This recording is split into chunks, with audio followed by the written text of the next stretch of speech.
Symmetry elements. Symmetry किसी चीज को ब्यूटीफुल बना देती है। सिमेट्री का मतलब है किसी बॉडी या किसी मॉलिक्यूल का एक पार्ट दूसरे से हार्मोनी में हो।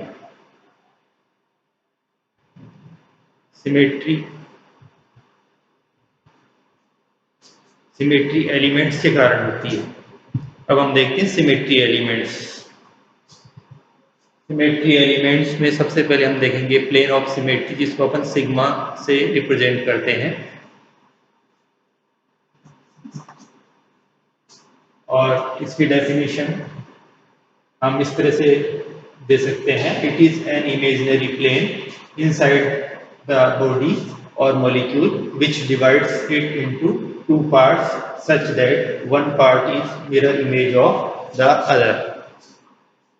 वो इमेजिनरी प्लेन है ये, जो किसी बॉडी या मॉलिक्यूल के बीच से गुजरता है, एक पार्ट दूसरे का मिरर इमेज होगा। अब जैसे आप देखिए H2 मॉलिक्यूल है, ये जो प्लेन है बीच में से गुजरता हुआ, ये वाला जो इसका पोर्शन है ये इसका मिरर इमेज होगा। तो इस तरह से ये प्लेन है, मिरर प्लेन भी कहते हैं इसको, या प्लेन ऑफ सिमेट्री भी कहते हैं। अब ये जो प्लेन है ये उनको अलग अलग तरह से हम डिफाइन करते हैं। तो हम देखते हैं टाइप्स ऑफ प्लेन। सबसे पहले हम देखें मॉलिक्यूलर प्लेन क्या होता है। मॉलिक्यूलर प्लेन किसी मॉलिक्यूल के सारे एटम्स जिस प्लेन के अंदर होते हैं, a plane which contains all the atoms of the molecule is called as molecular plane. देखिए जैसे ये बेंजीन मॉलिक्यूल है, इसमें 6 कार्बन एटम और 6 हाइड्रोजन एटम है। ये सारे एक ही प्लेन में है, एक ही तल में है।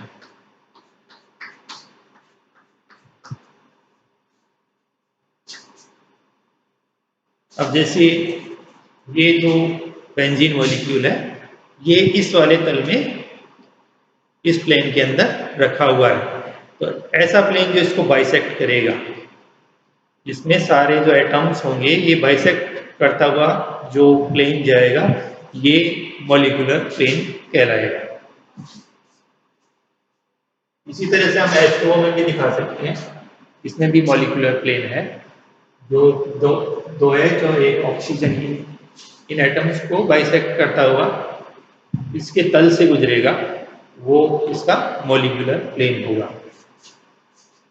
वर्टिकल प्लेन जिनको अपन सिग्मा वी से रिप्रेजेंट करते हैं, और इसको हम इस तरह से डिफाइन करते हैं कि symmetry plane parallel with the principal axis और passes through the principal axis.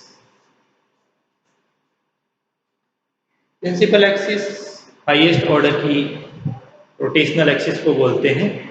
हम आगे और देखेंगे। जैसे ये देखिए, जैसे बेंजीन मॉलिक्यूल है, बेंजीन मॉलिक्यूल के अंदर ये जो एक्सिस है सेंटर से जो पास हो रही है और इस मॉलिक्यूल के परपेंडिकुलर है, ये हाईएस्ट ऑर्डर की एक्सिस है, C6 एक्सिस है, और ये प्रिंसिपल एक्सिस है। अगर कोई प्लेन ऐसा हो जो इस एक्सिस के पैरेलल हो या इसमें से गुजरता हो, ऐसा जो प्लेन होगा वो वर्टिकल प्लेन होगा। जैसे इसमें इस तरह के प्लेन जो होंगे, ऐसे इस तरह से ये प्लेन जैसे यहाँ से पास हो रहा है, ऐसे है, इस तरह से ये प्लेन जो यहाँ से पास हो रहा है, ये प्लेन जो यहाँ से पास हो रहा है, इस तरह के जो प्लेन्स हैं ये वर्टिकल प्लेन्स कहलाते हैं, जिनको अपन सिग्मा वी से रिप्रेजेंट करते हैं।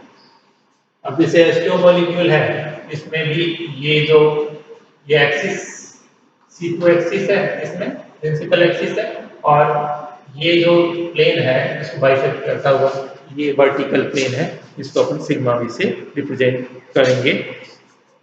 तो ये वर्टिकल प्लेन्स हैं। हॉरिजॉन्टल प्लेन क्या है? इसको अपन सिग्मा H से प्रदर्शित करते हैं। The plane perpendicular to the principal axis. ऐसा मिरर प्लेन हो जो प्रिंसिपल एक्सिस के परपेंडिकुलर हो। जैसे DF3 देखिए आप, प्रिंसिपल एक्सिस कौन सी है इसके अंदर? इसके अंदर ये एक प्लेनर मॉलिक्यूल है और इसमें प्रिंसिपल एक्सिस कौन सी है? देखिए ये वाली एक्सिस जो बी के अंदर से पास हो रही है, इसमें हमें कितने डिग्री से रोटेट करना पड़ेगा? 120 डिग्री से रोटेट करने पर हमें इक्विवेलेंट कॉन्फ़िगरेशन प्राप्त होगा। तो ये जो एक्सिस है ये प्रिंसिपल एक्सिस है, हाईएस्ट ऑर्डर की एक्सिस है यहाँ पे। तो इस एक्सिस के परपेंडिकुलर देखिए क्या कोई प्लेन है इसके अंदर? हमने देखा था कि मॉलिक्यूलर प्लेन, इसके अंदर मॉलिक्यूलर प्लेन है, इसलिए इसमें जो मॉलिक्यूलर प्लेन है वो ही हॉरिजॉन्टल प्लेन है। अब आप देखिए क्या एस्ट्रो मॉलिक्यूल में भी हॉरिजॉन्टल प्लेन है? इसमें देखिए ये जो एक्सिस है C2 एक्सिस, ये इसकी प्रिंसिपल एक्सिस है और इस एक्सिस के परपेंडिकुलर क्या कोई प्लेन है? हम देख रहे हैं कि ऐसा कोई प्लेन इसमें नहीं है, इसलिए इसमें हॉरिजॉन्टल प्लेन एब्सेंट है। तो ये है हॉरिजॉन्टल प्लेन सिग्मा एच। अब देखिए डाइहेड्रल प्लेन जिसको अपन सिग्मा डी से प्रदर्शित करते हैं, a vertical plane bisecting between two C2 rotational axes and is perpendicular to the principal rotation axis। Example देखिए इसमें स्टेगर्ड एथेन का एग्जाम्पल है। इसमें स्टेगर्ड एथेन हम जानते हैं, जैसे इसमें जो हाइड्रोजन्स हैं उनकी इस पर ये हाइड्रोजन इन दोनों हाइड्रोजन के बीच में है, ऐसे इस तरह से है। ये जो हाइड्रोजन है ये इनके बीच में है वाली डायरेक्शन में, इस तरह से ये होते हैं। स्टेगर्ड इथेन है ये। तो स्टेगर्ड इथेन के अंदर देखिए प्रिंसिपल एक्सिस कौन सी होगी? प्रिंसिपल एक्सिस कौन सी होगी? पूरे मॉलिक्यूल को हम कितने डिग्री से रोटेट करें जिससे कि वो इक्विवेलेंट कॉन्फ़िगरेशन उसका प्राप्त हो जाए? तो आप देखिए ये वाली एक्सिस, इससे आप इसको रोटेट करेंगे और 120 डिग्री से रोटेट करेंगे तो इक्विवेलेंट कॉन्फ़िगरेशन आएगा। तो इसलिए ये जो C3 एक्सिस है ये इसकी प्रिंसिपल एक्सिस होगी। अब इसके अंदर क्या C2 एक्सिस भी है? क्योंकि डेफिनेशन के अनुसार जो प्लेन C2 एक्सिस के बीच से जाते हों उनको बाइसेक्ट करते हुए वो डायहेड्रल प्लेन्स होते हैं। तो यहाँ से देखिए ये जो मिड पॉइंट है दोनों कार्बन्स के बीच में, इस पॉइंट से इसमें C2 एक्सिस गुजरती हैं। अगर आप इसको इस तरह से 180 डिग्री से रोटेट करेंगे तो ये वाला एच इधर आ जाएगा, इस तरह से हमें इक्विवेलेंट कॉन्फ़िगरेशन इसका प्राप्त हो जाएगा। तो इसी तरह से इसमें 3 C2 एक्सिस हैं, 3 C2 axis are present in this molecule. और इन C2 एक्सिस के बीच के अंदर से जो प्लेन जा रहे हैं 3 प्लेन ही होंगे, वो 3 सिग्मा डी इसके अंदर प्रेजेंट है, 3 sigma D present in this molecule. तो ये है डाइहेड्रल प्लेन। तो हमने देखी विभिन्न प्रकार के प्लेन्स इस तरह से होते हैं। अब हम देखते हैं रोटेशनल एक्सिस, दूसरा symmetry element, rotational axis of symmetry और एक्सिस ऑफ प्रॉपर रोटेशन जिसको अपन CN से रिप्रेजेंट करते हैं। इसको हम ऐसे डिफाइन करते हैं, a axis around which a rotation by 360 degree upon n results in a molecule indistinguishable from the original। मतलब अपन 360 डिग्री में n से डिवाइड करके उसको इस एंगल से रोटेट करेंगे तो वो इक्विवेलेंट कॉन्फ़िगरेशन प्राप्त करेगा जो ओरिजिनल से इनडिस्टिंग्विशेबल होगा। जैसे आप देखिए एस्ट्रो मॉलिक्यूल के अंदर ये जो एक्सिस है ऑक्सीजन को बाइसेक्ट करती हुई ऐसे जा रही है और इसी के प्लेन में है। इससे अगर हम 120 से रोटेट करें इसको C2, तो ये जो हाइड्रोजन है देखिए अगर हम इसको H डैश और इसको डबल डैश से रिप्रेजेंट कर दें तो इसकी क्या स्थिति होगी? रोटेशन के बाद 180 से रोटेट करेंगे, उसके बाद में ये जो हाइड्रोजन है डबल डैश इधर आ जाएगा, H डैश इधर आ जाएगा।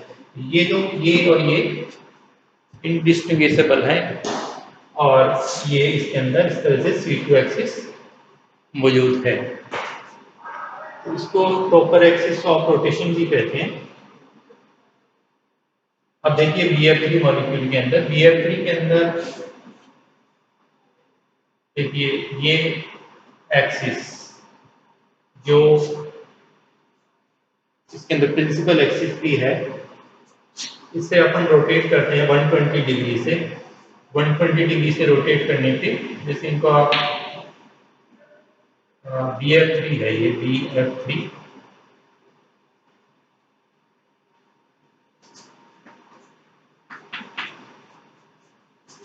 ये जो एंगल है ये 120 का होता है इसके अंदर, ये प्लेनर मॉलिक्यूल है, 120 का एंगल इसके अंदर पाया जाता है। तो अगर आप 120 से रोटेट करेंगे इस एक्सिस के थ्रू, तो देखिए अगर आप क्लॉकवाइज रोटेट करते हैं तो यहाँ पे ये आ जाएगा और ये जो है ये यहाँ चला जाएगा और ये यहाँ आ जाएगा। ये जो इसका कॉन्फ़िगरेशन है इनडिस्टिंग्विशेबल है, ओरिजिनल जैसा ही लग रहा है। तो इसके अंदर ये C3 एक्सिस है, इसमें और भी एक्सिस हो सकती हैं, जैसे ये आप देखिए इसके अंदर से ये एक्सिस जो यहाँ से पास हो रही है, अगर आप इसके थ्रू 120 डिग्री से 180 इस एक्सिस के थ्रू, तो इसके अंदर ये वाला जो एटम है यहाँ आ जाएगा, ये वाला यहाँ आ जाएगा। इस तरह से इसके अंदर C2 एक्सिस ही है, ये C2 एक्सिस भी इसके अंदर मौजूद है इस तरीके से। तो इस कोई जरूरी नहीं एक ही प्रकार की एक्सिसेज हो, अलग अलग टाइप की एक्सिसेज मौजूद